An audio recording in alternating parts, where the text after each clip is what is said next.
À l'origine, le Coiffus était dédié au commerce et au stockage de marchandises comme le sel. Ce bâtiment situé en plein cœur de Colmar a aussi été une douane ou encore le siège de la Décapole.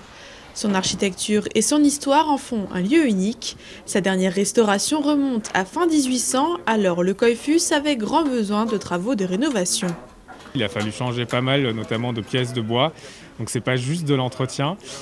C'est aussi un projet qui est accompagné par la volonté de rendre le bâtiment accessible aux personnes à mobilité réduite. Toutes les parties qui sont endommagées ont été purgées. Comme souvent à Colmar, c'est les parties basses, là où l'eau monte dans les murs qui prennent l'humidité et qui se désagrègent. Donc en fait, c'est des travaux un peu généraux si on veut, mais c'est effectivement une restauration assez poussée. Notre objectif, c'est qu'on ait l'impression qu'on ne soit pas intervenu et que le bâtiment a toujours été comme ça. Alors évidemment, il sera propre, c'est peut-être ça la grosse nuance. Dans les premiers temps, effectivement, on verra quand même l'intervention. Mais l'idée, c'est d'être dans un respect de ce qui pouvait être à l'origine. Le coût des rénovations s'élève à un peu plus de 4 millions d'euros. D'ici le début de l'été, les travaux devraient être finis et le Coiffus pourra, si la crise le permet, à nouveau accueillir des manifestations et activités publiques.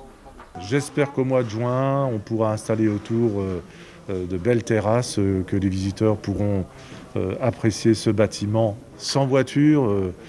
On a décidé d'interdire la circulation automobile à proximité. Il y a un parking qui est situé au sud, à la place du marché aux fruits.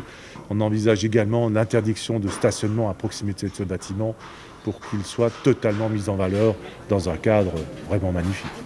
Encore un tout petit peu de patience. D'ici quelques mois, les échafaudages disparaîtront et les colmariens pourront découvrir les nouvelles couleurs du Coiffus.